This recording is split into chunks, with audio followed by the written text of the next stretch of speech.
But the purpose of this is to launch Steve's briefing, and a briefing which keep an eye on the press over the next week or so, because it will hopefully be getting some exposure, and it's about bloody time that there was some press exposure on this issue, because as Steve's briefing outlines, and I'm mentioning the briefing without having any copies here because it's embargoed, because we're hoping for press coverage. So if you do want a copy of the briefing, I believe Dave's got a list where he's going to be asking you to put your name down so you can get a copy of the briefing when it is officially published.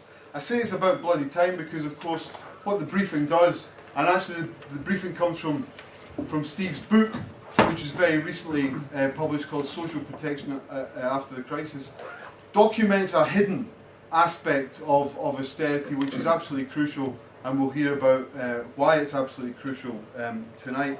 I'm going to start by introducing the first speaker, who's Will McMahon, and Will is from the Centre for Crime and Justice Studies, and Will is here because the Centre for Crime and Justice Studies is publishing the briefing and working with Steve in terms of trying to get this publicity out here.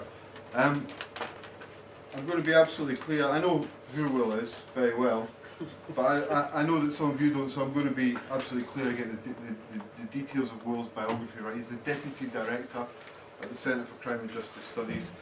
And I guess we'll talk about this, but the point of the centre is to improve public understanding of criminal justice and harm.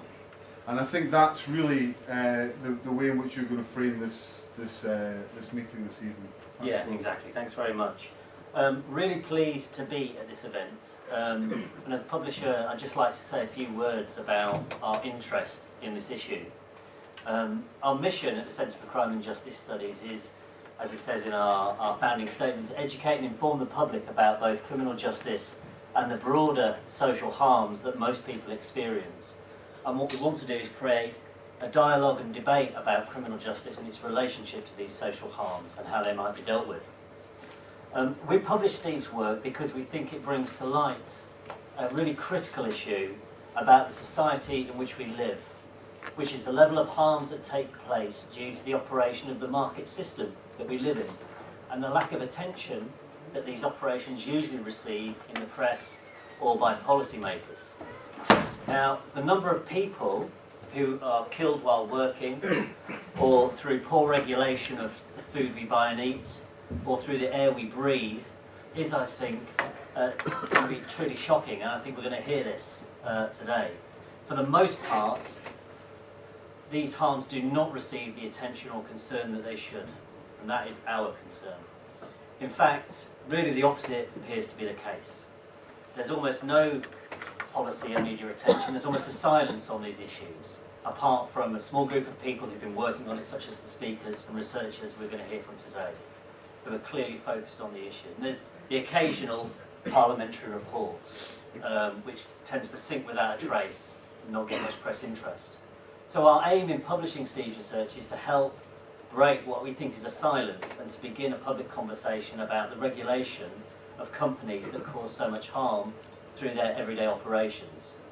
Now, the big question for us at the Centre is, how do we strengthen the regulation to prevent the harm that Steve's work brings to light?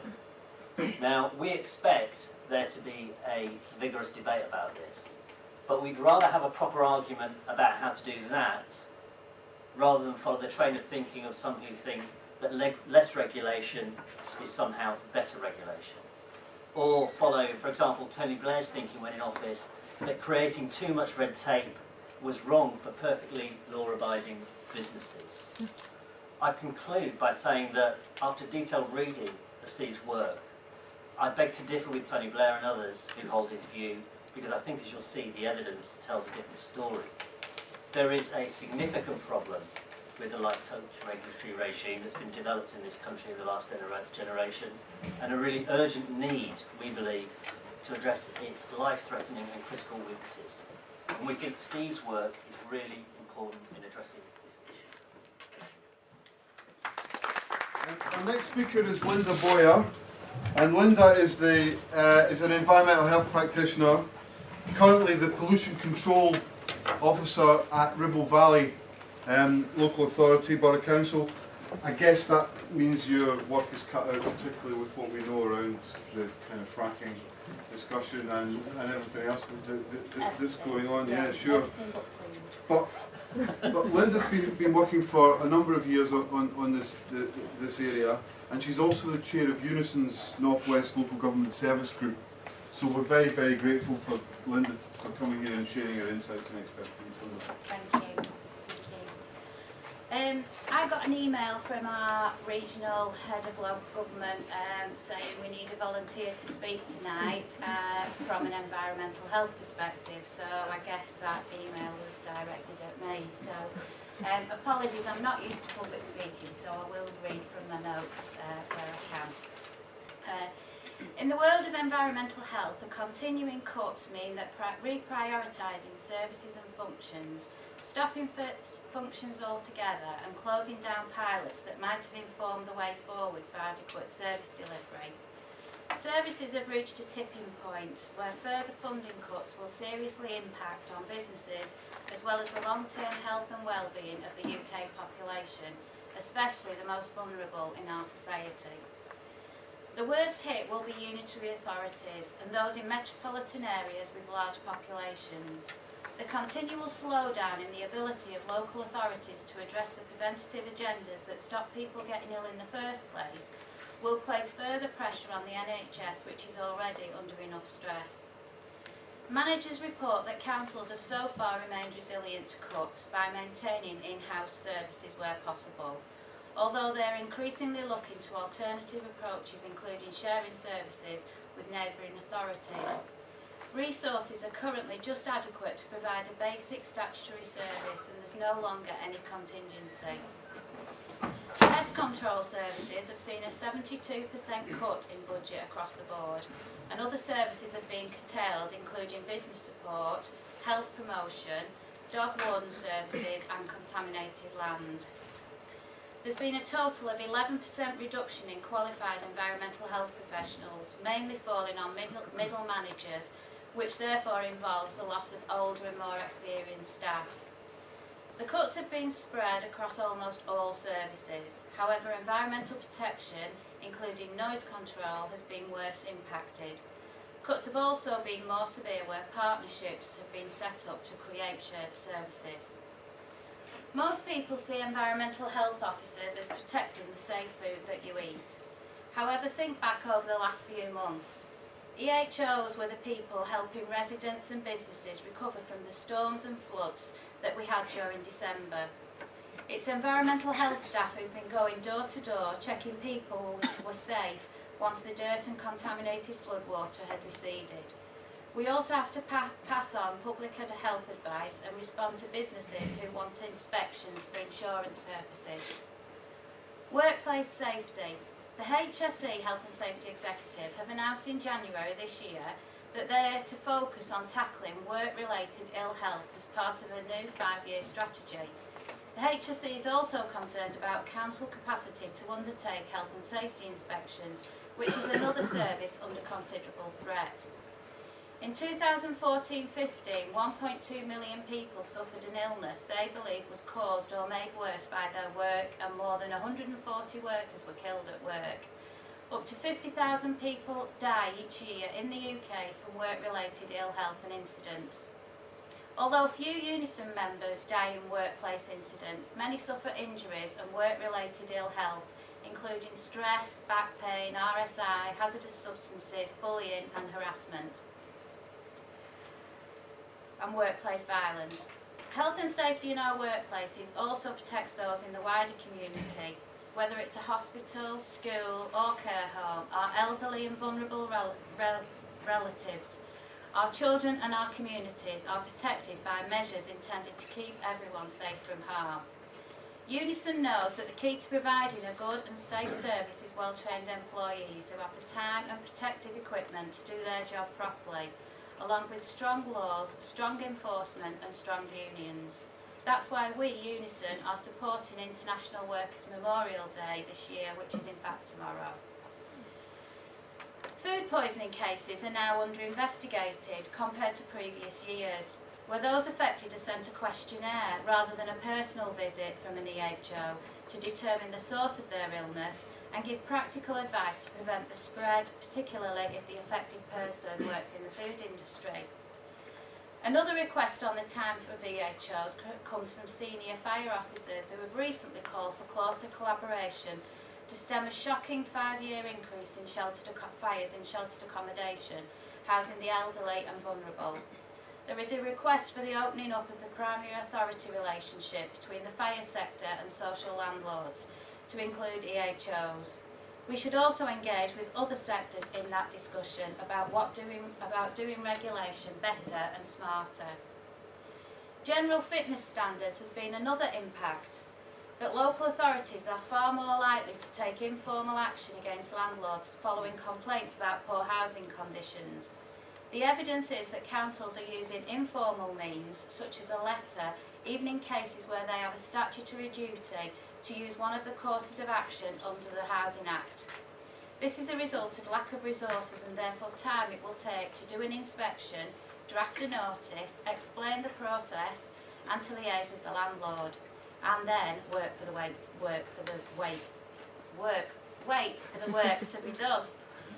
Research shows that formal action is now rare and even non-existent in some authorities. Local authorities took 95 prosecutions in 2013, which is an average of less than one per council. The public's also been put at risk as councils are being starved of funding to tackle contaminated land. Land remediation work is slowly grinding to a halt and the situation will get worse unless more money is injected into this area. Concerns have been raised that contaminated land poses risk to human health, and findings have suggested a correlation between brownfield sites and possible contamination and self-reported ill health. With the government pushing ahead with house building plans and favouring the development of brownfield sites, more work needs to be done in this area. Waste offences are also on the increase. Business owners and householders are unable to or refuse to pay additional charges incurred on them by the Environment Agency and at local household recycling centres, and so decide to fly tip the waste, which then means local authorities have the expense of the collection and disposal, and where evidence is found, the investigation of the offence. From personal experience, a very lengthy and often unproductive process.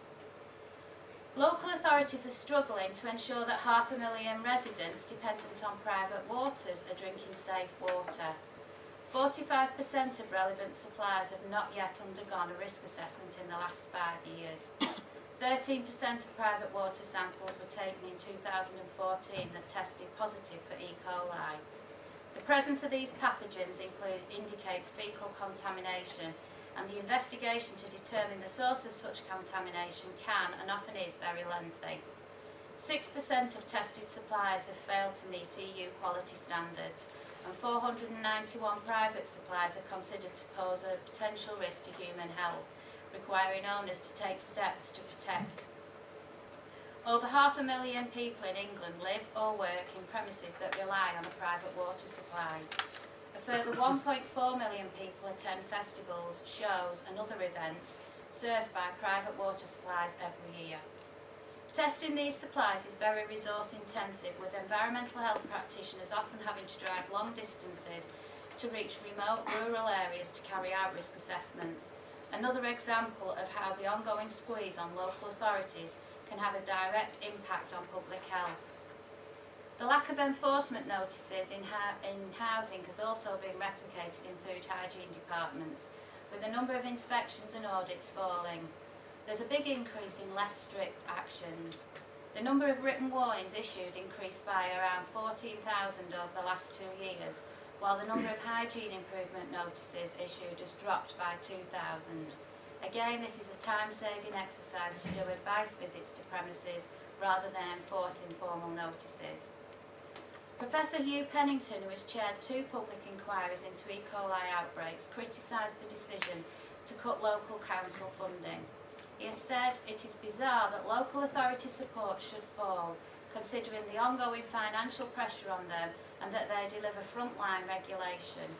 It's disappointing at a time when we know that local authority and environmental health departments are struggling to carry out their work.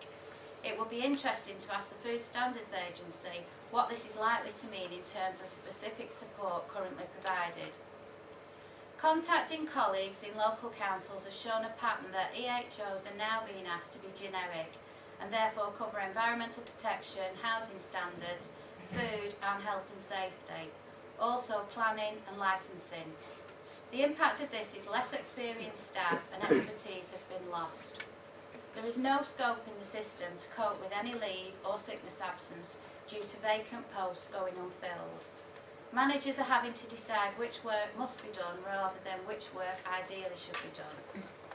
Moving to generic working has been done to give more resilience in the team.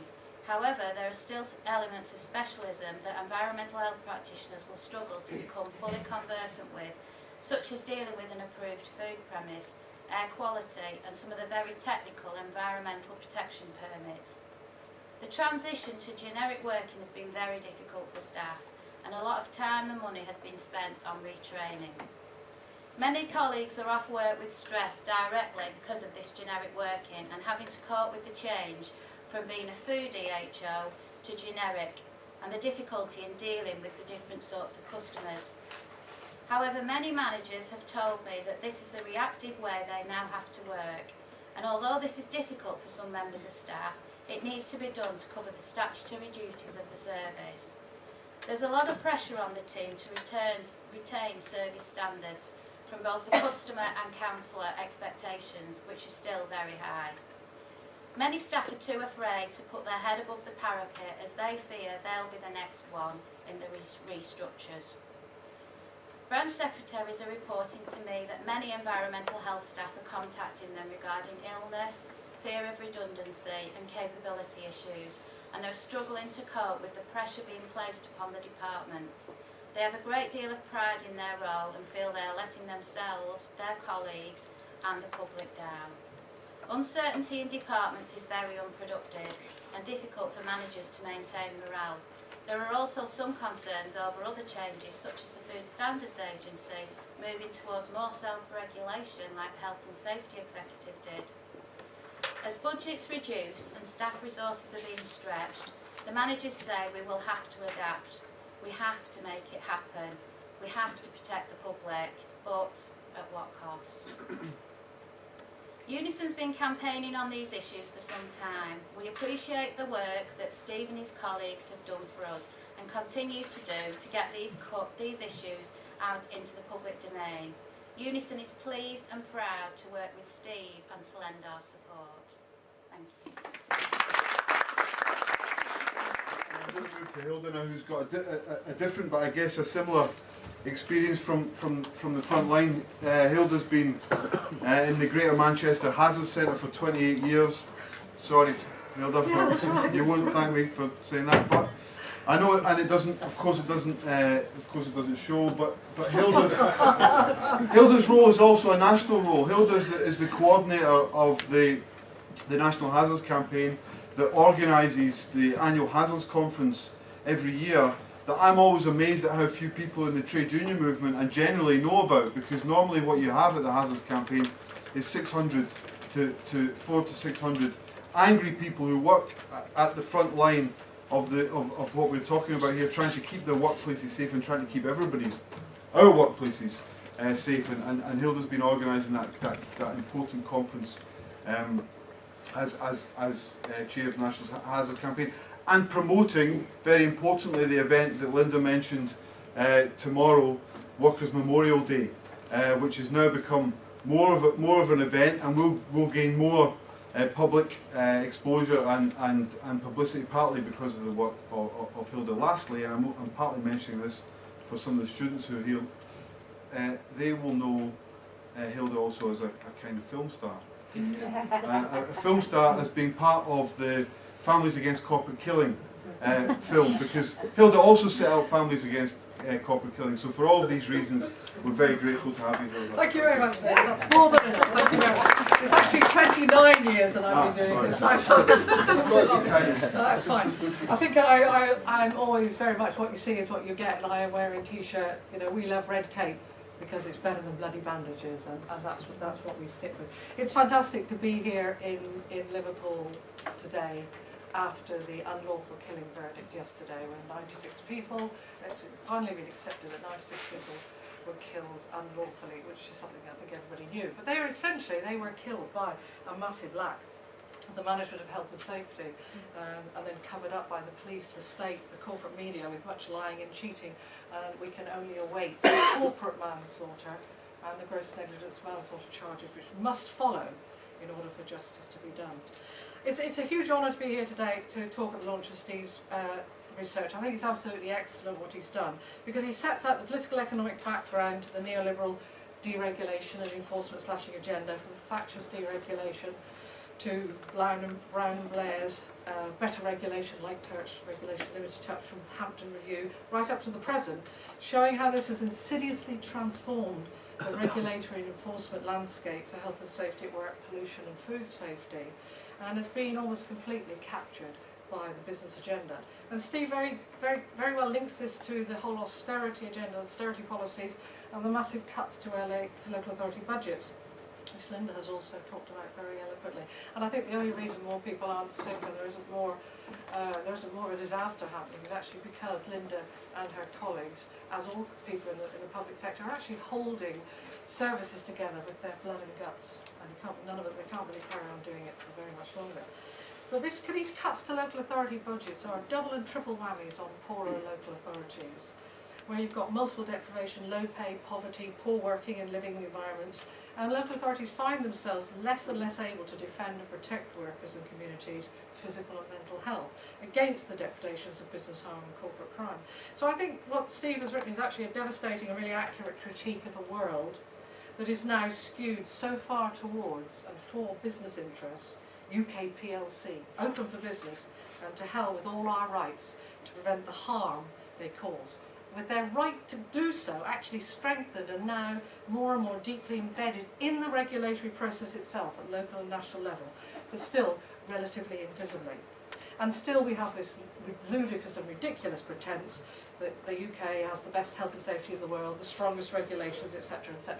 And it is simply not true, and it really is falling down around our ears. Tomorrow is International Workers' Memorial Day.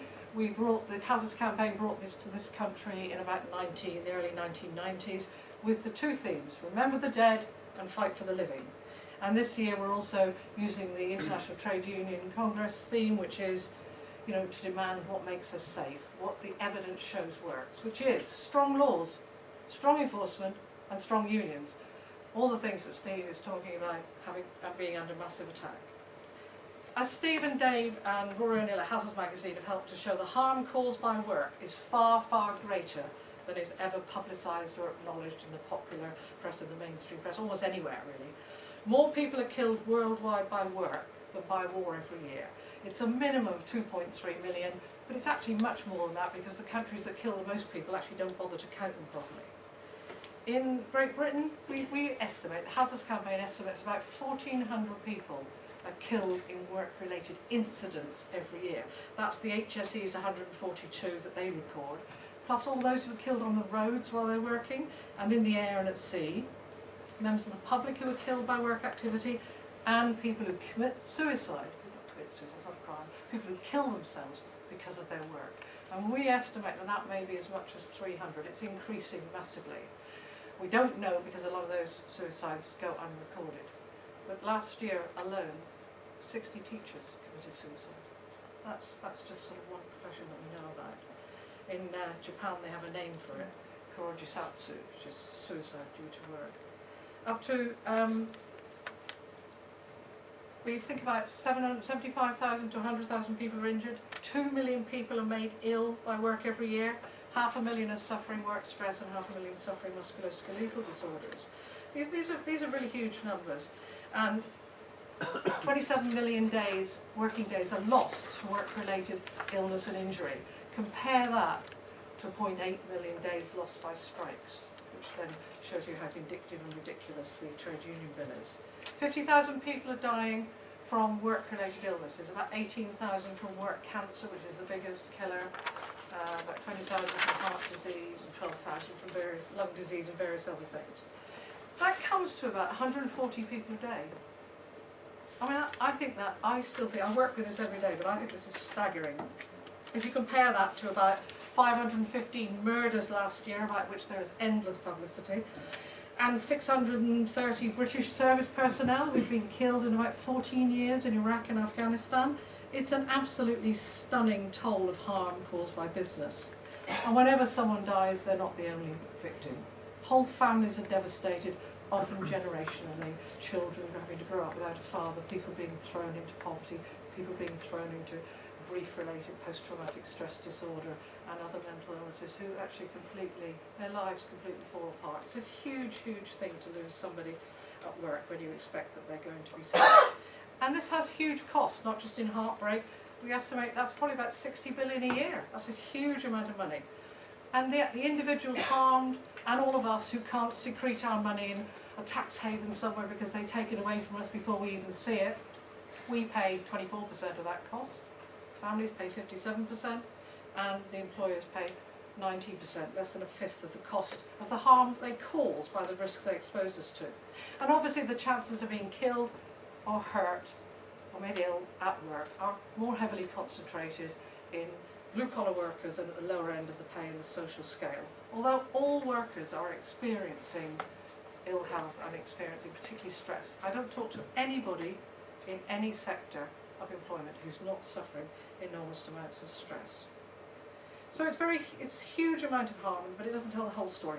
Work is actually becoming harder, more nasty and more brutish for many workers, as well as physical hazards like asbestos, other carcinogens, which 1 in 5 people are exposed to, things like silica, diesel fumes, pesticides like glyphosate, and musculoskeletal disorders, dangerous machinery, work at height. We've got long hours, shift work, excessive workloads, impossible targets, the sort of things that Linda's been talking about. Intensive and punitive scrutiny of your work, monitoring and assessment and accountability systems, performance management, sickness absence schemes, bullying, plus 0 hours and other insecure forms of contract, and low pay that doesn't even pay the bills. So it's hardly surprising, all of that leads to massive amounts of stress, which causes physical and mental illness, depression, anxiety, suicide, high blood pressure, all the rest of it. Good work, we all need to work, but good work can be good for us. But the government has deliberately misstated the evidence. The evidence shows that if you're in good work, your health is generally better than if you're out of work. If you're in bad work, you'd be better off in terms of your health if you're unemployed. But the government has taken this evidence and they say because work is good for you, generally good for you, all work is good for you, and if you're sick, work will make you better. And that underlies absolutely everything, the whole sanctioning regime and the whole forcing people into work. So our demand is, to have what we know works, what the evidence shows, which is strong laws, strong enforcement and strong unions. Unions make work twice as safe, but we know that we only have 25 to 30% unionisation in the country, and unions are under enormous amounts of stress. But everything we have in terms of health and safety law and enforcement and the ability to organise was fought for by workers and trade unions over hundreds of years at enormous cost, death, penury, transportation, all the rest of it. And strong laws, strong enforcement and unions would have prevented so many disasters, and that's what health and safety law grew out of, the terrible, terrible conditions of the work of the Industrial Revolution before. Rana Plaza, Chernobyl, 30 years since Chernobyl, 3 years since Rana Plaza, the Deepwater Horizon disaster, 6 years since that. All of them would have been stopped by strong laws, enforcement and unions. In the UK last year, Bosley Wood Flour Mill blew up in Cheshire and killed 4 people. One of those bodies has never actually been found. That person was just vaporised. And the people who worked there believe that the HSE was far too weak. The HSE was in regularly, but it didn't do enough to make the new owner actually obey the law. And they were all afraid for their health, and it turned out to be right that they were. Didcot Power Station was collapsed during a demolition earlier this year. 4 people were killed. 3 bodies are still under the rubble 9 weeks later. 3 bodies. I'm dealing with those families and I'm talking to them, and can you imagine, they're now facing the possibility that because their building is unsafe and the company who owns it, RWE, the power company, they want to get rid of it. They're talking about blowing up the building. The bodies of their relatives are under the rubble. So those are the sort of things that are actually going on. None of them are a member of a union. All of them have complained about how unsafely it was being done. So this is what Steve's talking about in his better regulation, better for whom? Well, it's not better for us, it certainly isn't. Because it's removing laws, it's dumbing down guidance, and it's slashing to thread the enforcement that makes laws effective. Regulations and enforcement up to and including the Health and Safety at Work Act in '74 and the Safety Reps and Safety Committees regs in 1978. You know, we're talking about things that are around 40 years old. An active union organisation has led to a decline in work deaths and injuries, but this is now stalled over the last 5 or 6 years. It's not decreasing anymore, and it's been going up and down certainly since 2010. And work-related ill health is actually going up, and we have an absolute epidemic of stress and other types of ill health. So things are getting much worse. So, you know, neoliberalism for 30 years has taken its toll, but it's very much accelerated in the last 6 years under the coalition and now the Tory government. And the UK has pushed this sort of deregulation and this better regulation agenda into the EU, allying itself with other right-wing governments and with the very business-friendly European Commission to create the REFIT deregulation programme, which is doing what has been done in this country.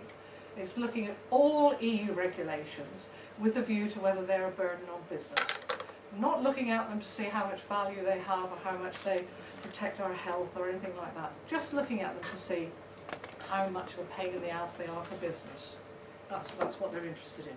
And that leads into the EU-US treaty that's being negotiated at the moment, the Transatlantic Trade and Investment Partnership, TTIP, which is deregulation and enforcement slashing on steroids and crack, really. It's a race to the bottom in protective standards and workers' rights via the Regulatory Cooperation Chapter and the investor-state dispute settlement procedures. And it's really a massive transfer of power from democratically elected governments to corporations.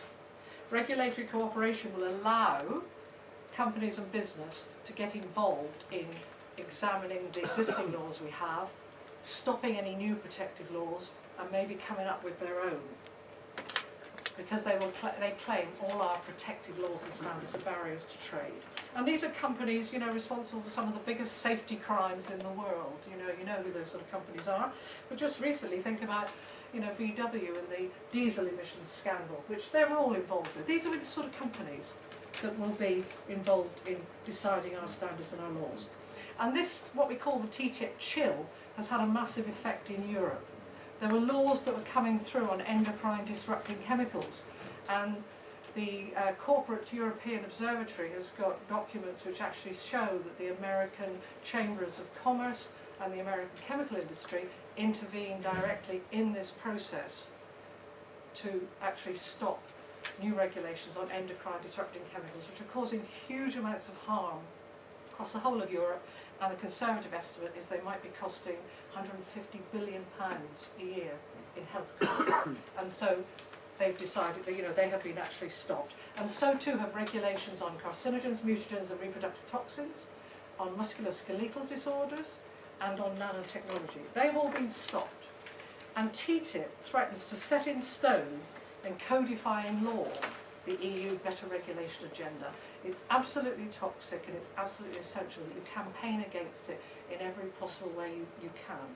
There are lots of talk that it might actually be in trouble, but even if we do defeat it and fight it off, the corporations will come back, so we have to be alert to this one. What did the coalition government do in one term? They abandoned routine proactive preventative inspections. They slashed the HSE budget by 44%. More cuts are coming. They pimped out the HSE to commercial interests, including something called fee for intervention, where you charge companies, if you go in and inspect and they've got something wrong, you charge them £124 an hour until they put that right. They've stacked the HSE, the Health and Safety Executive Board, which used to be tripartite, with business stooges, so they've killed off tripartism. They've killed off the HSE medical division. There are only a handful of occupational health doctors and nurses, where there used to be 60 nurses and another 60 doctors, and the HSE really is incapable of meeting its statutory duties on preventing occupational ill health, as say inspectors who have left because of it. It's pulled the teeth of the gangmasters watchdog. Do you remember there was somebody who led the gangmasters watchdog, I can't remember what his name was, who actually said employers should be scared of us, so he had to go. Clearly he had the wrong idea. They've priced injured and sick workers out of compensation. They've made employment tribunals pay per go. Tribunals are down 80%. They've removed some key laws and approved codes of practice, and they've dumbed down guidance. And they've upgraded the growth duty to duty number 1 for the HSE and the Environment Agency to look after business interests before workers' health and lives. They've exempted all self-employed who supposedly don't present harm to others, but they've created massive grey areas. They're exempt from health and safety law. And most of all, repeatedly, they've told business that health and safety is a burden, an albatross, a millstone around people's neck. It's pointless red tape, and they shouldn't bother with it. And you don't need to tell employers that twice, and that's deadly for workers. Since then, of course, the Tory government has continued the attack with the vindictive trade union bill, and this has specific attacks on safety reps, on their time off. They should have as much time off as is necessary under the safety reps and safety committees regulations, and they're going to limit their time to do that work. So all of this, so what's interesting about all of this is that this is paralleled by increasing regulation, scrutiny and punishment of workers by sanctioning, monitoring, performance management and so on, what we call the new workplace tyranny, by privatisation of the blame for our own ill health or harm onto us. It's all our own fault. We're fat, lazy bastards. We eat too much, drink too much, don't take enough exercise. We smoke, all those sort of things, and introducing programmes to deal with them into work. And as the HSE has abandoned enforcement, commercial occupational health and safety companies have come into our workplaces to sell our employers programmes such as behavioural safety, which is blame the workers, and resilience. You must get tougher to cope with the terrible work situation putting under, rather than actually removing the things that are making you ill, and things like well-being and mindfulness. So none of this is removing the causes of work-related ill health and injuries the law requires, and that law is still there, but there's no enforcement. The HSE does not enforce its own stress management standards. It doesn't prosecute. They very clearly laid that down. They will not prosecute. They will not inspect. They are not doing anything on that, and we have this epidemic of stress. So the effects of some of this retreat from enforcement, just a few examples. In 2012, after they banned proactive inspections in 211, there were cases of Legionnaires Disease caused by Legionella bacteria in cooling towers, because once employers were told they didn't have to bother about it and nobody was checking up on them, they stopped inspecting and decontaminating their cooling towers. Somebody then got very worried. 2012, the Olympics, oh my God, what a public relations disaster if we had an outbreak of Legionnaires disease during the Olympics. They drafted in inspectors from all over to inspect the cooling towers around the Olympic venues. They ran out of inspectors because so many had been cut and lost. But they found that 75% of the cooling towers around Olympic venues had dangerous levels of Legionella bacteria in them. And that was what happened in just a very short time. I want to tell you a bit about Cameron Mitchell. We're not in Parliament, so I can call this Cameron, it's the tale of the two Camerons, I can call this Cameron Dodgy Dogma Dave, because that's, I know it's not parliamentary language, but I think we're probably allowed to use it here. This is Cameron Mitchell, who's 16 years old. He died in January 2013. A few days before he died, this guy was up in Preston telling entrepreneurs not to worry about health and safety, we must get rid of it so that young people could have more work experience. What he didn't say clearly was that they'd already dumbed down and cut the regulations on young people's protection in apprenticeships and placements several times. They dumbed down the guidance to employers so much that it didn't even comply with the law anymore. And Cameron was in the middle of this. Cameron got a job at an engineering firm, a small engineering firm. This engineering firm could not be inspected proactively by the HSE because it's low risk. Their inspections were banned, so nobody could check up on it. He was placed there by a training company, and the restrictions and requirements of training companies had been cut. The training company was only interested in getting 1,500 quid for placing him. They placed him in this training, in this engineering company. They didn't do any risk assessments, they didn't look at any of the machines, and they buggered off. And they left Cameron there. He was only working there a few weeks, earning £3 a week as an apprentice. Everybody else there was young. One of the people there was there on workfare. He'd been sent to earn his benefits from the job centre. Cameron was polishing components on a lathe, exactly as his employer had told him, with the door open because the guards had been deliberately disabled. All the machines in the workplace had their guards deliberately disabled. So he was polishing this machinery when his overlarge coat was pulled into the machine, his head was pulled down, and he was killed in the most horrendous and awful way. and he was only 16. His mother, of course, is absolutely devastated, and when she turned up and found the police there, and they said, would you step out of your car, she just collapsed because she knew what would happen. Last July, the company was fined for corporate manslaughter £150,000, and his boss, who told him how to do that job, was sent to jail for 8 months. So that's an example, I think we can arguably argue that's an example of how deregulation and lack of enforcement can actually cause that. I've really finished. The HSE, though, has just held what they've called a conversation with people and roadshows on their new strategy, which they call #HelpGBWorkWell. And it's really, that's all it is. It's really a hashtag. It's like a clove of garlic or a cross. You can hold a little band, it's got your hashtag on it, so that can ward off all the dangerous things. It was very secret. We're not even sure that the HSE board was fully involved or signed off on it. Many trade unionists weren't invited to these. We were not invited to this, and when we tried to get in on it, we were very definitely kept out. Joan was allowed to go.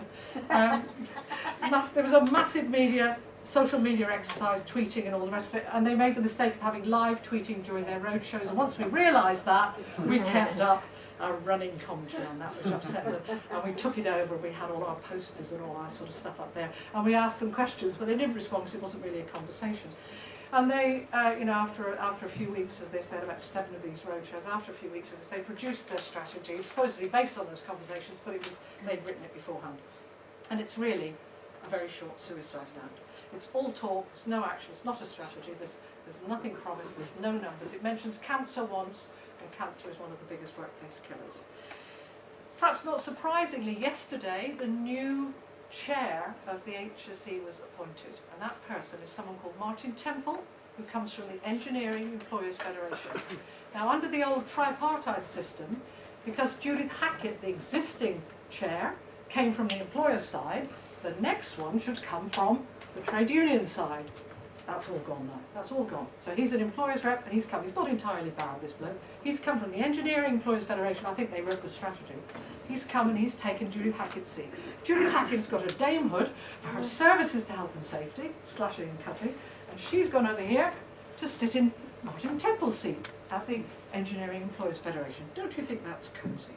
So, tomorrow, across the UK and the world, we'll be remembering the dead and fighting for the living, exposing the regulation without enforcement scam, using Steve's work and everything else, and explaining the risks to workers and all of us, and trying to link up all the austerity struggles, forced academisation, the juniors doctor strike, fast food workers fight against 0 hours contracts and for £10 an hour. If we don't fight like hell, there will be no health, no safety, no justice at work, and we have to try and get this all on the agenda. We have to try and get health and safety at the heart of decent jobs, decent lives for all of us, and reveal this incredible scam that's going on. Thanks very much. Steve, I think will pick up on, I know he'll pick up on some of these issues, because that collusive relationship is at the heart of Steve's work, and indeed this work. Steve's a professor of criminology at the Open University, and it would actually take me too long to list everything, all his books and publications, and you probably wouldn't believe how long he's been doing this, but I won't get into this. But Steve's book, Social Protection After the Crisis, is a very important book. I know Steve's always talking about it's completely unaffordable at the moment, but it is going to come out in paperback next year, and I think that's when we need to make sure that we're all briefed by the important analysis in Steve's book. But we've got the briefing once it's out, we've got the briefing to use as a resource. Steve's work starts too far back for me to mention, but look, key works. Come on, Steve. Come on. No. You're embarrassed. But No, from Corporate Crime in 1999 with Gary Slapper, and Toxic Capitalism around that time, consistently, and I do want to say this because it's very hard in universities right now to be consistent and to be consistently critiquing and challenging corporate power in the way that Steve's done, because we're all encouraged not to do that. We're all encouraged to chase grants, and we're all encouraged to do the work that's actually going to be rated in ways the government sees fit, or that's going to get us the money in. So, in that sense, that's an important legacy, and it's a legacy that this book and this briefing is continuing. So, over to Steve. Thanks very much for coming to. I was going to say thanks to Dave for chairing the thing, but I'm not going to say thanks anymore. No, seriously, I am going to do the kind of thing where you start saying thanks, because I need to say thanks, because I wouldn't be here without some folks. So to Dave and to Dave at the back for putting in all the legwork to make this event possible. I don't have a kind of home. I mean, I have a home somewhere I live, but I don't have an institutional base in Liverpool. But I wanted to speak about this in Liverpool for reasons that will become clear. So thanks for making that possible. To Will and colleagues at the Centre for Crime and Justice Studies, to colleagues in my own research unit at the Open University, the Harm and Evidence Research Collaborative, and to a funder, the Lever Human Trust, who gave me the only, it wasn't a massive amount of money, but it let me do some of this work, the only decent sized grant I've ever had in my life. And the Lever Human Trust's charity and its byline is we fund the work that other funders won't fund, and no one else would have funded this, so I want to say thanks to them. And I also want to say thanks to Linda and to Hilda. Very difficult to follow you both, and I always forget that about you, Hilda, but I'm going to note to self not to do that again. And indeed to the organisations they represent, to UNISON, who've supported my work for the last few years, to Families Against Corporate Killers, and to Hazards, with whom I've had I think it's been a mutually productive relationship for a very long time, and that's a privilege for me. Thanks also to you for coming, and of course I mean that. I would have said that anyway, and I might have meant it a bit, because I'm always amazed if I speak somewhere and people turn up. That's a very nice thing, it surprises me. But thanks especially for coming tonight, because of course there is a very significant event occurring just kind of 10-minute walk from here at St George's Hall. I don't want to appropriate Hillsborough in any sense. I do just want to make a couple of points which are obvious and have been alluded to already. That Hillsborough was many things, but of course it was partly a failure of regulation, and that's partly what Hillsborough was. And the second thing, which it has been, and which is finally, thankfully, began to be uncovered, because there's more to be uncovered. It was a product of the aftermath of Hillsborough. Certainly was a product of collusion between the state, parts of the state, and private business, not least Sheffield Wednesday Football Club and the Football Association, as in terms of the business interests. And that's that kind of context which relate to some of the things which I have to say. Justice at last has been secured. Let's hope that accountability follows, of course. I want to talk today about regulation, of course. I think one way of thinking about regulation is in terms of public or social protection. That's the context in which I'm not going to talk about that today particularly. That's the context in which I'm thinking about regulation. This country, Great Britain, had the first regulatory system in the world. It had the first piece of regulation, the first piece of law which intervened in business activities, the Health and Morals of Apprentices Act in 1802, and then the Factories Act which followed from the 1830s. And in that period, the 1800s, an early system of social protection was put in place around three areas: health and safety at work, pollution control or environmental protection, and the sale of safe food or food safety. And of course that system of protection wasn't put in place as a gift by the government. That system of protection was fought for by workers, by consumers and by communities. And it was fought for and continually fought for over the past 150, 180 years. That system of social protection or public protection, and I'm only going to kind of just touch the iceberg, the tip of the iceberg in ways that Hilda and Linda have also done from different perspectives but mutually consistent perspectives. That system of social protection or public protection is being undermined. It was put in place to mitigate some of the ravages of early industrialising capitalism. But these are not, as both Linda and Hilda have indicated, a matter of historical record. These are contemporaneously significant forms of social harm, death. This morning, the Committee of DEFRA, Department of Environment, Food and Rural Affairs, announced one of these reports that Will mentioned that come out and attract our attention, which recalculates numbers of deaths, quote, brought forward each year, people killed by pollution each year in this country, as now up to 50,000. That's the new latest estimate. Every year, work-related deaths up to around 50,000. Every year recorded some 500 deaths from food poisoning. This is every year. This is every year in the fifth largest economy. Last year, the year before, next year, the year after that. Virtually without comment. And that's why in the briefing, I'm not going to use the phrase at all tonight again, but that's why in the briefing I talk about this as to use words taken from some political economists who took them from Friedrich Engels in the 1850s.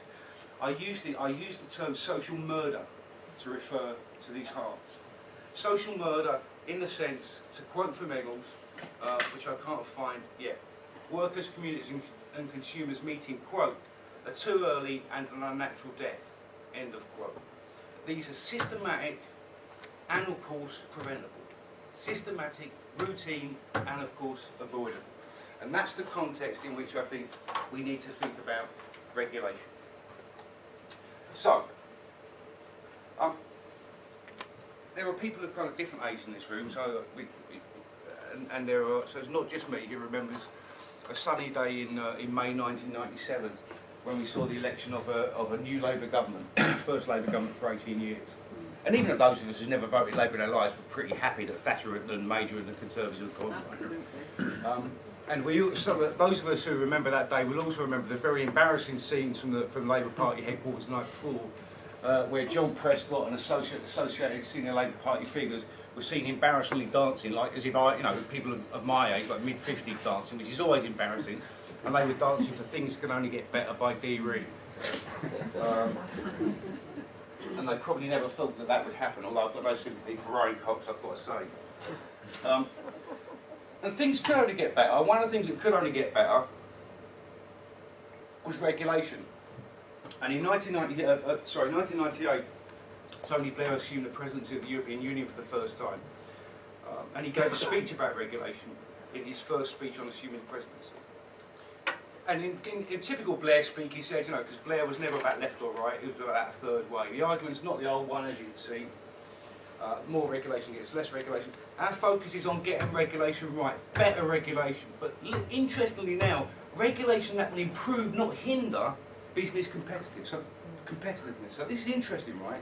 Regulation is now not something which is about enforcement of law against business to stop them doing bad shit to us. It's about improving business competitiveness. The other thing to say, which is both banal but also very significant, and I think I'll come back to it in the end, is the term better regulation. Because who couldn't want something to be better? Who wants fucking worse regulation? Nobody. Let's have mediocre regulation. Let's have slightly bad regulation. Let's have it's good enough regulation. Of course, who could argue against better regulation? That's both banal but also, I think, quite significant. The first Labour government, in fact, did very little about better regulation, but certainly laid the groundwork for what was to come. So kind of in the early 2000s, it was starting to lay not least the discursive groundwork, and I'll come back to that in a moment, for an assault on regulation, which is what better regulation has proven to be. The key moments about which Dave and I have written extensively were the Hampton Review and the subsequent report in 2004-2005. When the report was introduced into Parliament, Gordon Brown infamously referred to the new system of regulation as not just a light touch, but a limited touch. And in fact, in the Hampton Review report, the Financial Standards Authority, the FSA, which regulates banks, was taken as the model regulator because of its light touch. And that didn't turn out too well 3 years later, when the banking system in this country collapsed and had to be bailed out to a tune of £850 billion. Anyway, Hampton reviewed the work of 63 national regulators and all of the local authorities, all of the bodies who enforce regulation in this country. And represented the formal institutionalisation of better regulation. The basic assumption of better regulation is that better regulation can be achieved through less inspection. Why? Because most businesses comply with most laws for most of the time. So less inspectors could produce better regulation by focusing on the handful of companies who might flout or break the law, the so-called rogue companies. And although I'm not going to talk about the process through which better regulation is going to unfurl in this country and indeed through parts of Europe, I'll just mention what the three processes are. Since 2004-2005, we've seen ceaseless, endless reviews, monthly reviews, literally, of regulators and regulators and regulations. Says regulation, of course, it doesn't only kind of make part sense. We've seen constant legal and regulatory reform. Constant in the book to which Dave referred, it's really tedious. I spend about 40 pages just documenting this stuff in one context, health and safety. And I make the point at the end that's been a really tedious read because it's just the amount of stuff that's going on weekly, monthly in terms of regulatory reform, so-called reform. And the other thing we see, which is very important, to which Hilda referred, is an endless torrent of vitriol, hatred actually, from senior politicians through the media, all forms of media, against regulation. Regulation is red tape, regulation is shite, regulation is inspectors, it's forward, it's burdensome, it's bureaucracy, it's a waste of time, it's counterproductive, stops us doing stuff, right? It seeps into our consciousness. The idea of regulation as red tape has put regulation and regulators consistently on the back foot. And I think it's a very significant part of what the context for what I want to talk about. Okay, so this is some data from well, it comes out of the book, and I wanted to leave it as it was because it was collected for a reason. I can update it. I'm going to go through three sets of data, which relate to the 3 areas of social protection on which I've focused: food safety and food hygiene, pollution control, and occupational health and safety. I took it over this 10-year period. This 10 years is a neat year, and I kind of sold it a neat period, and I sold it to a funder, because it marks the kind of start of better regulation. I take back what I just said. Yeah, 2003, but it's a charity, and then 2003, 2004. And also in the latter part of this period, of course, you get the unfolding of austerity. So within this period, within this data, well, you can't see it here, of course, are some austerity effects as well.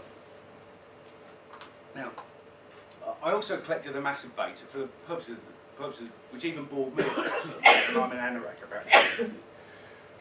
For the purposes of this presentation and the briefing and other stuff, I focus on two ends of the regulatory spectrum. One is inspection, so the inspector actually being in a premise, right, which presumably is the basic, is the kind of the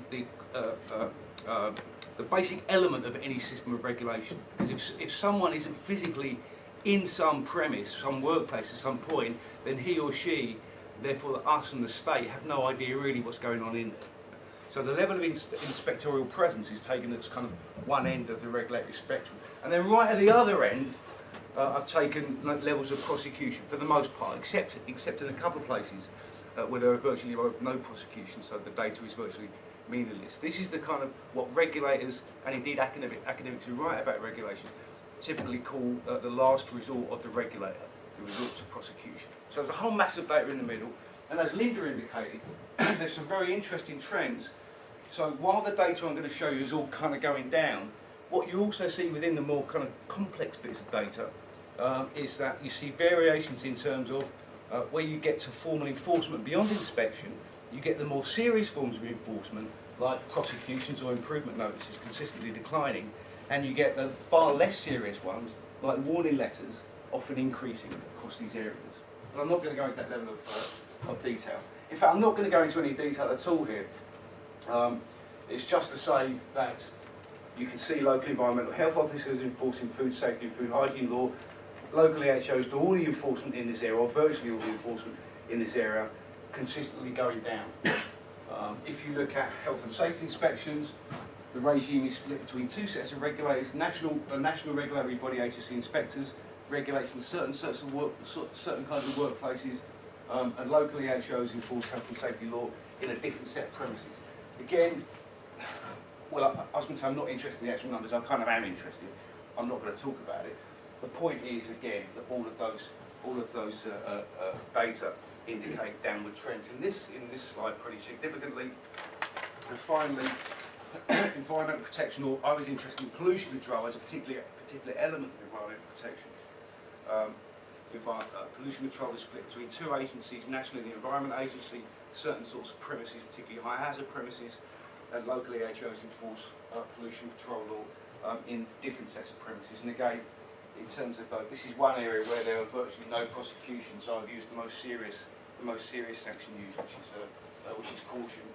Similarly for local EHOs, there are so few prosecutions as to make kind of looking at trends pretty meaningless. So I've used notices as opposed to prosecutions. But again, you can see that all of those indices are pointing downwards. Now, none of these particular kind of indices or bullet points, many of them are not that surprising. And you might say, well, okay, that doesn't tell us much, or that doesn't tell us much. Actually, is it? I've just no. That's a digression. So I won't go into. I was going to say yesterday I did a version of this in London, which was lovely and I enjoyed very much. And I had a lot of environmental health practitioners there as well and got a lovely response. But there was somebody right towards the very end said, yeah, well look, I came here to learn about X. He said, and this is all very interesting, but I haven't learned anything. So I'm not telling you very much is also something which I tend to do quite regularly. The key thing about this data, I think, is that social science data refers to the world, and the world's a pretty complex place, of course. Right? And that's why we apparently train to be social scientists, because to understand that world you need a certain level of training. The world's complex, messy. Across this slide and the two I've shown you previously, there's no mess. It's very clear. For a set of social science data, it's remarkable in the sense that all of the trends are in the same direction. They're all exactly in the same direction, as are some of the trends to which I'll point in just a moment. The reason I wanted to talk about this in Liverpool, apart from it being my hometown, of course, is that that kind of broad statistical work based upon freedom of information requests mostly.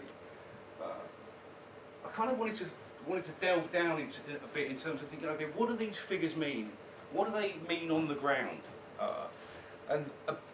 Not the only way I could think of doing it. Maybe it was the only way I could think of doing it, but an attractive way of doing it, or a sensible way of doing it to me, seemed to be to drill down to the level of local enforcement and to nose around a few local authorities to see what they were doing in terms of enforcement, and to try and access some local environmental health practitioners to kind of gauge their experiences against those kind of big national trends, which I think I've charted accurately on those previous slides.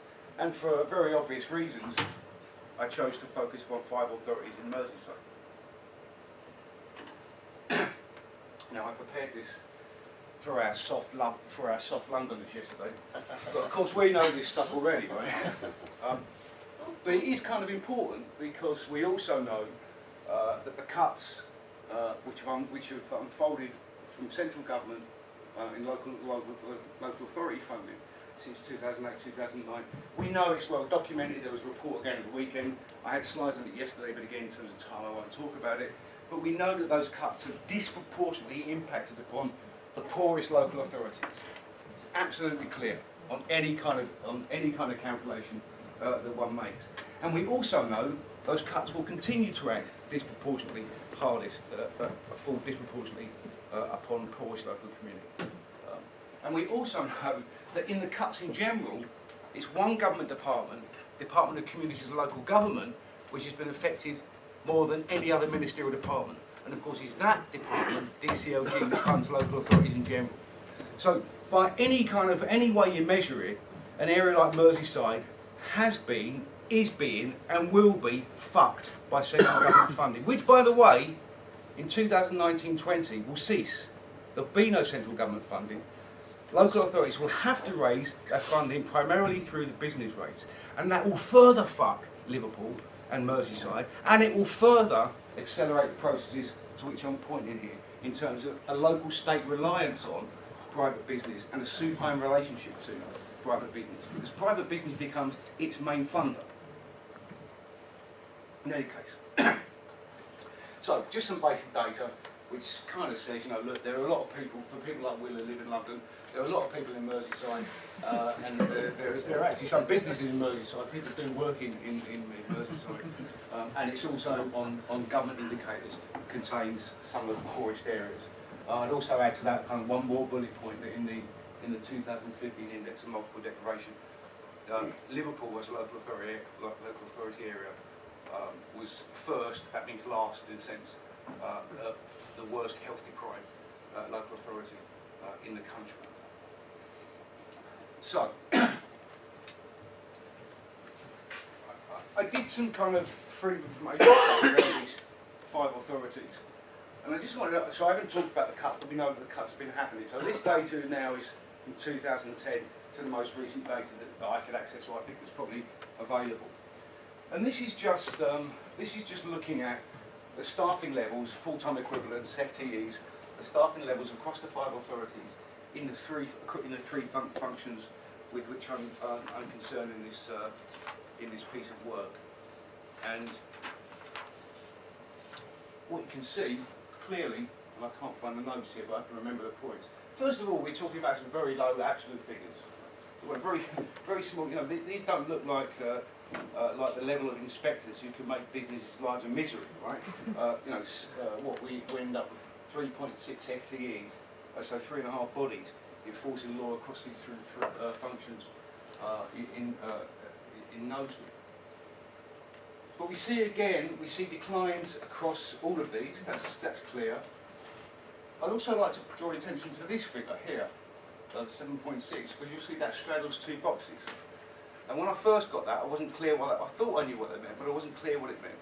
So I went back to the person who provided the FOI data and just checked up. And what that means is that in Liverpool, in 2015, there are no dedicated health and safety inspectors. These 7.6 people were in fact all principally food EHOs. And they're food EHOs who I found out in a lovely phrase. I then went and did some interviews with these authorities, and I'll come to that in a moment. They're food EHOs who, when they do food inspections, quote, keep an eye out for health and safety. Right? Keep an eye out. And I'll come back to that, that kind of generalist and specialist thing which Linda raised a bit later. Just to kind of square it off in terms of the other authorities, Sefton and Wirral, again you can see it declines. Again you'll see that Sefton is the other authority that has no dedicated health and safety inspectors as we speak, unless they've recruited since that FOA response, which I doubt, but may have been the case of course. And again, just to make a point, this kind of bottom line here, you see the decline over a 5-year period. That's pretty significant to decline in terms of EHO staffing across these three areas. Without doing the maths, and I haven't done the maths, that's somewhere close to 50%, right? In terms of those 5 years. And the cuts, and this is now kind of partly a cuts and partly a better regulation context, the cuts are going to impact more severely in the next 5 years and probably beyond. So, as I said, what did I say? Yeah, as I said, I kind of wanted to know. So I knew that there were declines in inspection across the board and enforcement across the board. That's what the early data showed. And I knew that there had been cuts, and I document that stuff in the book and the briefing and so on. And we all know that anyway. And I then found out that there were kind of declines in the enforcement, in staffing across these local authorities. So then I was able to go off and I interviewed 35 EHOs across these 5 authorities. And I wanted to get a sense of what that meant for people on the ground. What did it mean for people who are trying to work in these regulatory service departments? And it kind of, in a sense, the responses were very obvious. These aren't, I mean, you don't know this, I suppose, but I haven't chosen these quotations for effect. In fact, these kinds of quotations are just about the most common thing that came out of the interviews. And it's very clear, as you can say. At the moment, we're just about meeting our statutory duties, or we probably can't meet our statutory duties.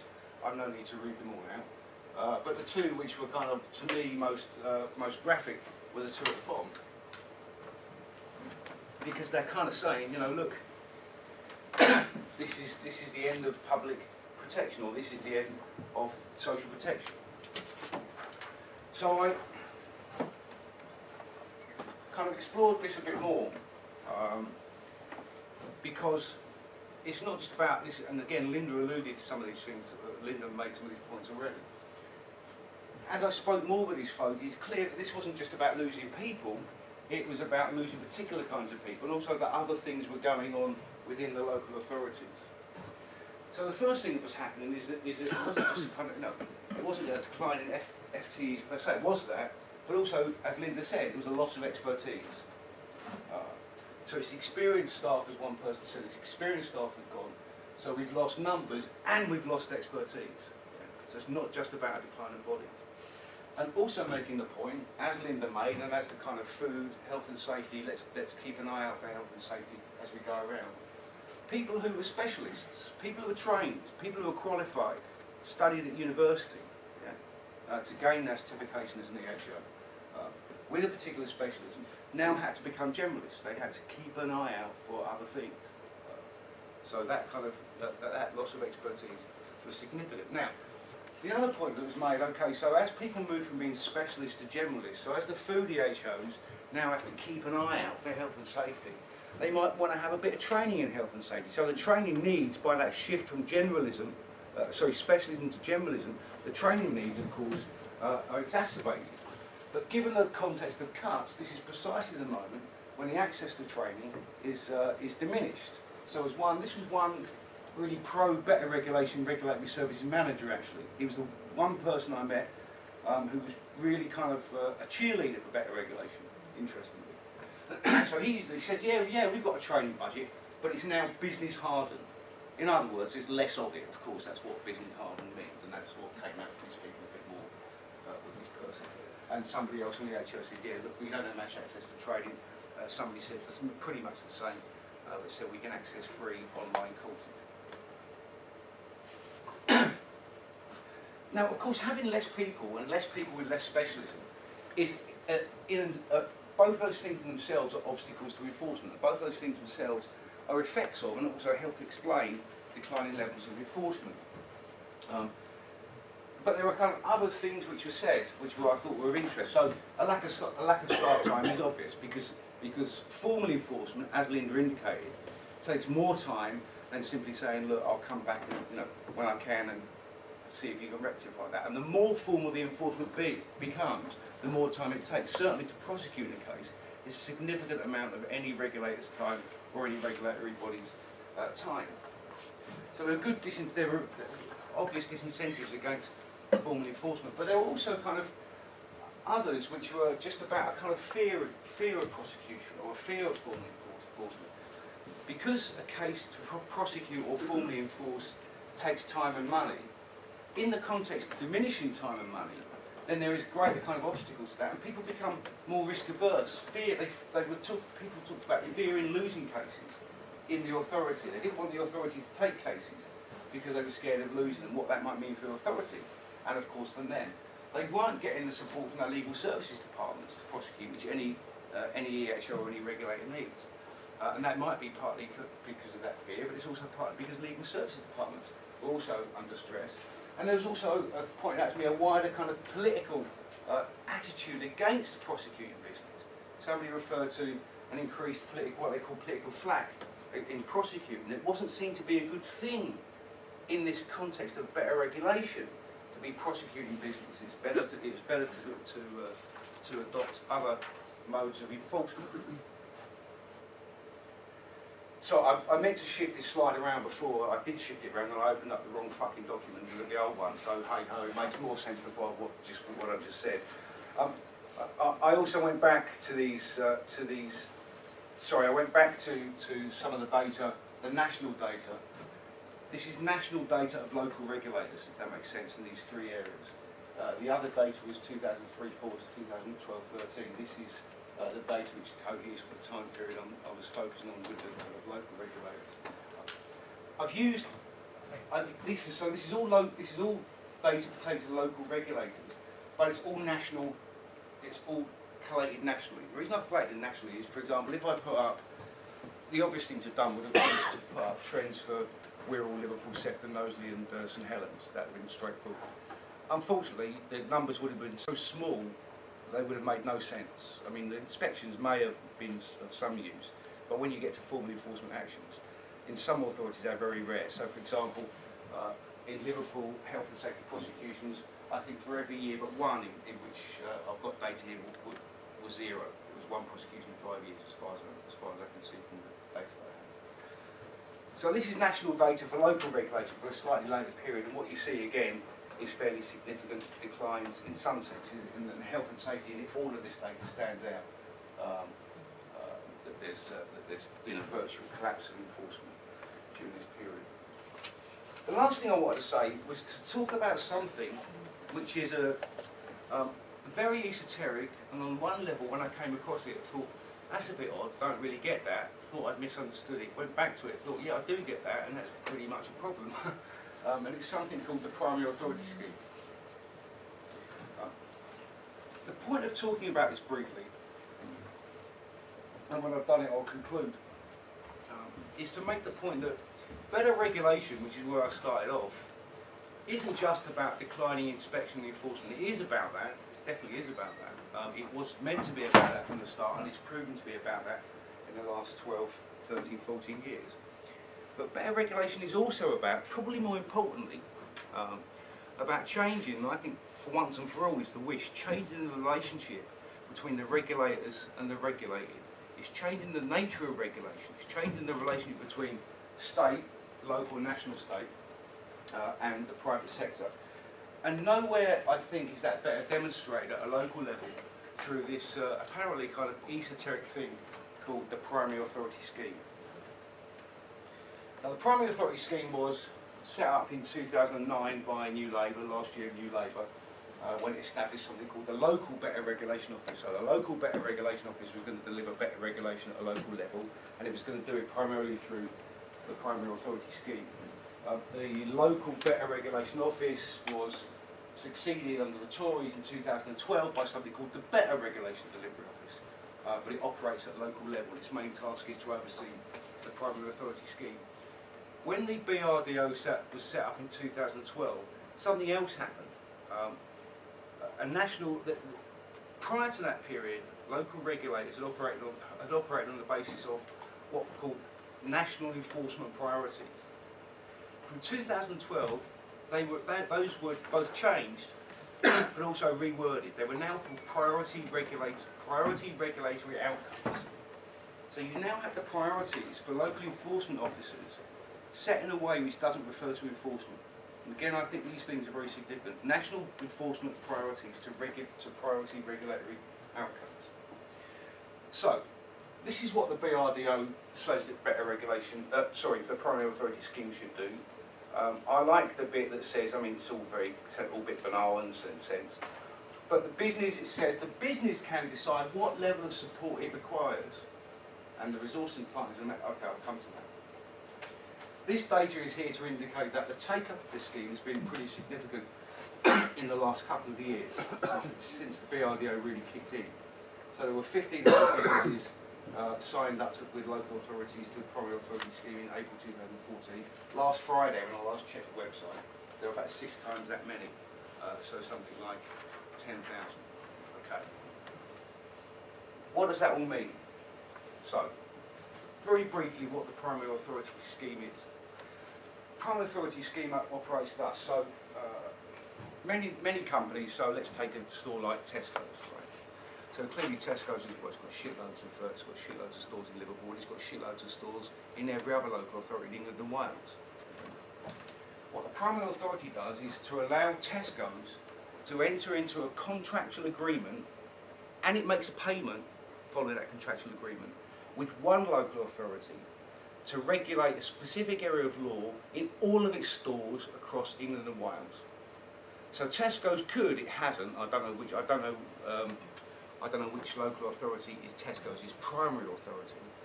But Tesco's could, for example, sign a deal with Liverpool City Council, Regulatory Services, for example, for their EHOs to regulate health and safety law in all of its premises across England and Wales. Now, what does that mean? It doesn't mean that an inspector in an EHO in Cumbria or in Bangor or in Portsmouth, it doesn't mean that they can't go into a Tesco store, but it does mean that if they go in, they can't undertake any enforcement action. The enforcement action has to be taken by the primary authority, or it has to be taken with the permission of the primary authority. And that includes, that's all forms of formal enforcement action. I mean, the other thing to say is that the primary authority is based upon paper. Once a local authority becomes a primary authority, so Liverpool becomes a primary authority for Tesco's, it wants to see evidence of its systems for managing health and safety in all of its stores. And of course that's generally a general statement about health and safety, which it says it applies across all its stores. But Liverpool City Council doesn't know that, and now there's a disincentive even for EHOs and other local authorities even to go into those stores, because when they go into those stores, there's an obstacle, a bulwark against them doing very much. And even if in Portsmouth an EHO goes into Tesco's, and decides that there's a serious violation of health and safety law and wants to prosecute. And even if Liverpool City Council says, well, the evidence you've given us is pretty compelling, and both these things are quite unlikely, the evidence you've given us is pretty compelling, we think there should be a prosecution. Before that prosecution proceeds, Tesco's can appeal to the Better Regulation Delivery Office, should be BRD and not BDI, and they can block the prosecution. Or indeed, they can say it goes ahead. So you have a whole series of obstacles set in the path of formal enforcement. So it's a kind of technical thing, but I think it's a very significant thing in terms of changing what regulators can do and changing the relationship between regulators and the regulator. And it operates across a whole series of areas, and it operates across a whole series of areas of regulation and a whole series of regulators. And the last thing I want to say about this it's a classic better regulation initiative. In a sense, it's beautiful, it's clever. Of course, it's awful, but in a sense, it's beautiful. One of the ways it's classic better regulation is it now sets up regulation as a marketised activity. Yeah, because a contract, a relationship is entered into, a contract is drawn up, and then Tesco's hand over some money to Liverpool City Council. It's a market-based exchange. But it's also a market-based exchange which gives significant power to companies and disadvantages local authorities. Why? Think about the analogy. People talk about regime shopping, or they talk about the export of hazard. What do they mean? They mean large multinational companies who produce, for example, engage in hazardous activities, and they look around the world for lax regulatory regimes, and they try and do deals with particular governments to site production in a particular country. That's what's going on here. Liverpool City Council is Liverpool City Council. It's stuck in fucking Liverpool, right? Tesco's has got 400 and something local authorities to chat up, right?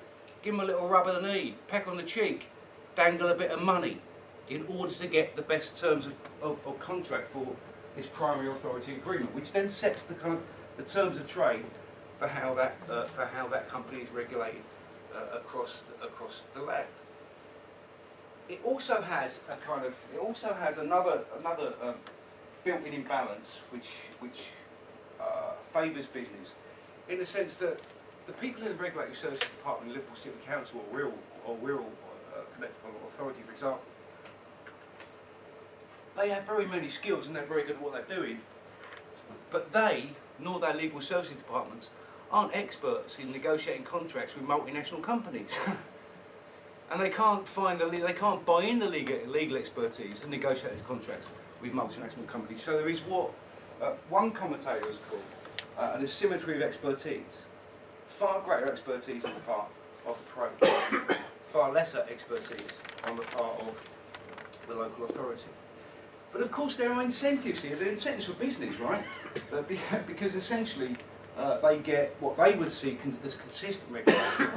But what they actually get often is exemption from local regulatory oversight. So there's obviously advantages for companies, incentives here for companies. But there are incentives for local authorities to seek out these contracts because they generate income, right? And they generate income at a time when local authorities have no income or have declining income. So according to the Better Regulatory Delivery Office, I spoke to I interviewed two civil servants in there. There were about 25, 30 of these people. This scheme's a great success. It's a great success because businesses are saving. It's a great success for a lot of businesses are signing up. And it's a great success because all the big businesses have been snapped up by local authorities. It's a market, right? Or a dating agency with very dangerous consequences. Talking to EHOs, they were, of course, much more prescient about what was going on here. What was going on here, for some of them, as you can see, I'm not going to really go through the quotes, but for some of them, it's clearly about protecting companies from enforcement, and that's clearly what it is. For some of them, it's just a paper-based exercise, and in many respects, that's what it is, because it's based upon reviewing systems, not actual workplace or practices. It impacts the work of regulators, and as somebody put it beautifully in Liverpool, what would I don't know. I don't know who Tesco's primary authority for health and safety is, but as the CHO said, look, if you're Tesco and you get a decent deal, actually they made a fairly pejorative comment about some small local authority in rural mid Wales, but they were kind of saying, look, you're not going to go to Liverpool, where there might be kind of people who are more used to dealing with large companies, you might go to some kind of rural area where a bunch of dumb fucks chewing straw. That's not what he said, but that's kind of weird. They'll pick the no one knows anything whatsoever. That's what he said to me. Finally, the other set of processes that are going on in local authorities as a response to, this is his response to funding, of course, are wholesale privatisations of regulatory services. There are some examples there. North Tyneside, Barnet, all of our favourite friends are cropping up here, like Cassiter and Bull for BT, well-known corporate criminals. And beyond formal privatisation, other councils have been or are considering this. Beyond formal privatisation, there are a whole series here of complex arrangements whereby parts of service are hived off, commissioned off, engaged in through joint partnerships with local private companies or private businesses. Now, part of the point of these things is, I'm not an intelligent person, I could probably find out, but you know, strategic service partnerships, joint venture companies, shared, they sound quite opaque to me. And of course that's part of the point, because they are quite opaque. They're not transparent. And if they're not transparent, they don't generate accountability. And as somebody put it, it might have been you, Will, that through these processes, the local authority is something we elect, right? It's our council. Right? If you take these things to a logical endpoint, we'll be electing a group of people who sit around a table, commissioning services, not people who represent us in any way. And EHOs saw all of these developments around privatisation and contracting out very clearly. And a woman in Wirral put it very bluntly. Look, you know, she said private company enforcing against private companies, Capita enforcing against Tesco's, Bull for BT enforcing against Asda. It's just, as she said, a conflict of interest. So, to conclude, there is no logical endpoint to better regulation. And that's kind of the point I made at the beginning, which is kind of funny, you know, who would want worse regulation, but once you say you want better regulation, could always be better, right? Wherever you get to, you've always got to do a bit more, because there's never an end point. There is never an end point for something you want to make better. Okay?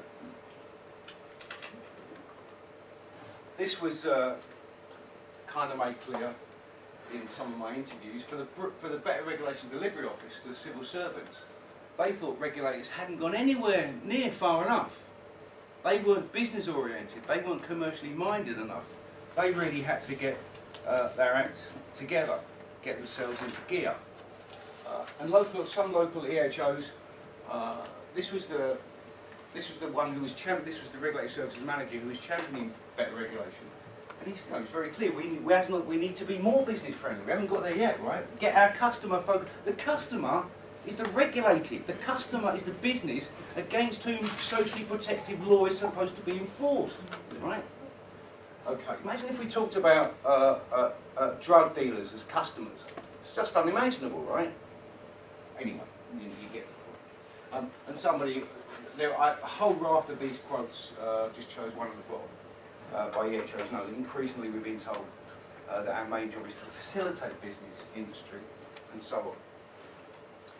And I think that's a key point, and I think that's the kind of point, the big point I want to make. Big point, it's not a very big point, but it's the point I want to make. We're seeing the shift, as I said at the outset, in the kind of architecture and sense of what regulation is for. Regulation, we imagine, and it emerged as a way of mitigating harm produced by private business.